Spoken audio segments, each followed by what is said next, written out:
So আসসালামু আলাইকুম সবাইকে। যেই অভিজ্ঞতাটি আমার হতে যাচ্ছে আমি একদম শিওর যে আপনাদের কারো এই অভিজ্ঞতা কখনোই হয়নি। সেটি হচ্ছে আমি টরন্টো থেকে এখন নায়াগ্রা ফলসে যাব। তো নায়াগ্রা ফলসে যাওয়ার পথে আমি বাসে টিকিট করেছি এবং বাসে টিকিট করে আমি আসলাম সময় মতো বাস স্টেশনে। বাসে যখন আমি উঠলাম, বাসে ওঠার পরে আমি দেখলাম যে বাসে অনলি আমিই যাত্রী। পুরো বাসে, এই যে দেখুন, পুরো বাসে কোনো যাত্রী নেই এবং আমার কথা হয়তো বিশ্বাস হচ্ছে না।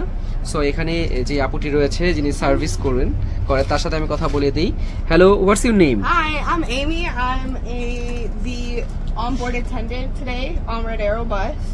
Okay, so why I am the only passenger?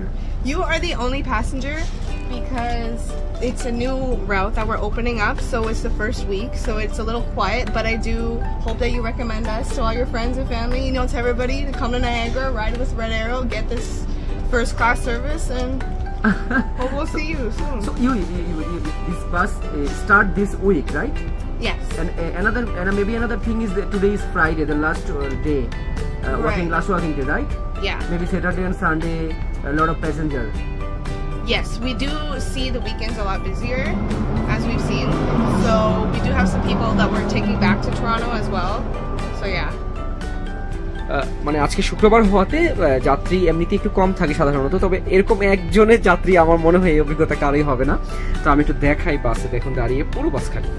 এই যে পুরো বাস, যদি একটু ব্যাক ক্যামেরা দিয়ে দেখাই, পুরো বাস খালি, অনলি আমি প্যাসেঞ্জার। তো আমি যে কোনো জায়গায় বসতে পারি। হ্যাঁ, আমাকে আসলে বাসে ওঠার সময় বলা হচ্ছিল যে আপনার টিকিট দেখানোর দরকার নেই, আপনি আমাকে জাস্ট আইডিটা দেখান। তো আমি তখনই ভাবলাম যে ঘটনা কি।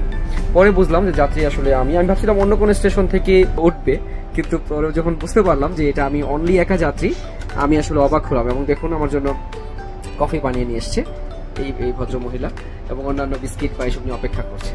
সো এই ধরনের অভিজ্ঞতা আসলে আমার একদমই নতুন এবং আশা করি আপনাদের এই অভিজ্ঞতা শুনে ভালো লাগবে।